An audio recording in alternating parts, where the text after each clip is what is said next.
आजकल आपको पता है मटर आए, मटर अभी ज़्यादा महंगे नहीं, 200 रुपये किलो के जितने हैं, लेकिन जब सीज़न चला जाता है तो क्या होता है, हमारे मटर का बहुत ज़्यादा इस्तेमाल होता है। कभी पुलाव में, कभी कटलेट्स में, बहुत सारी चीज़ों में हम इस्तेमाल कर रहे थे। कीमा मटर भी बनाते हैं, लेकिन क्या होता है कि जब आप टिन वाले ख़रीदते हैं तो आपको पता है टिन वाले में केमिकल और ये सारी चीज़ें और गलते ही नहीं है, ठीक है। तो अब आपने फ्रेश जो मटर आपने लेने, आप किस तरह से आप पूरा 1 साल तक उसको स्टोर कर सकते हैं।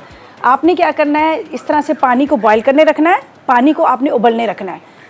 तो पानी उबलते हुए जैसे 1 लीटर के जितना आपने पानी लेना है तो उसमें 1 टेबल स्पून कितनी आपने चीनी डालनी है। 1 लीटर पानी के अंदर 1 टेबल स्पून चीनी है। और तकरीबन ये जो मेरे पास मटर हैं, ये मटर जो हैं ये मेरे पास 1.5 किलो के जितने मटर थे, जिसको छीलने के बाद इतने निकले हैं, ठीक है। तो अब आपने क्या करना है, पानी में बॉयल आएगा, चीनी वाला जो पानी है उसके अंदर आपने मटर डालें। जैसे ही इसमें उबाल आएगा मटर डालें और सिर्फ आपने 1 मिनट भी क्या, कुछ सेकंड के लिए आपने इसको छोड़ना है और उसके बाद आपने इसको ड्रेन करना है। ड्रेन करने के बाद आप इसको पॉलीथीन बैग में डालकर आप इसको रख लीजिएगा। ये देखिए जी उबल रहा है पानी, ज़्यादा देर आपने नहीं रखना वरना कुक हो जाएंगे, ठीक है।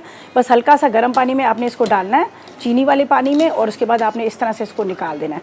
तो अभी मैं निकाल रही हूँ इसको ठंडे पानी के अंदर। फिर आपने इसको ठंडा करना है और उसके बाद आप इसको क्या कीजिएगा, रख दीजिएगा पॉलीथीन बैग में डालकर।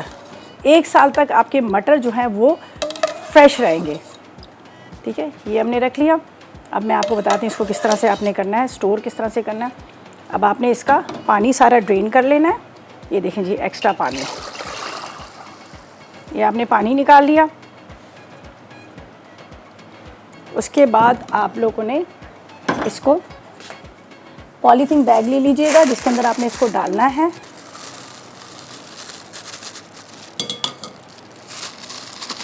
ठंडे हो गए ये, ज़ाहिर है मैंने इसको पानी में डाला है। उसके बाद आपने इसको रबर बैंड लगाना है या फिर कोई भी इसके ऊपर थ्रेड के साथ आप इसको बांधना है। और बांधने के बाद फिर आप क्या कीजिएगा, इसको इस तरह से फॉर एग्जाम्पल ये हमारे पास कोई समझ लें जार वगैरह, वो कोई भी आपने ले लेना है बॉक्स वगैरह, उसके अंदर आपने डाल के रख लेने हैं। तो 1 साल तक आपके मटर जो हैं फ्रेश रहेंगे, कोई इसमें स्मेल नहीं आएगी, कोई इसमें कच्चापन नहीं रहेगा, कोई इसमें एक हो जाता है ना कि सख्त हो जाते हैं, हार्ड हो जाते हैं, वो भी नहीं होंगे। पर जब भी आपने इसको यूज़ करना है, आपने इसको बॉयल करना है। बॉयल करने के बाद आपने जिस खाने में भी डालना है आप डाल दीजिए। कीमा मटर बनाए, मटर पुलाव बनाए, उसके अंदर आप डाल सकते हैं। तो इस तरह से आप मटर को सेव कर सकते हैं।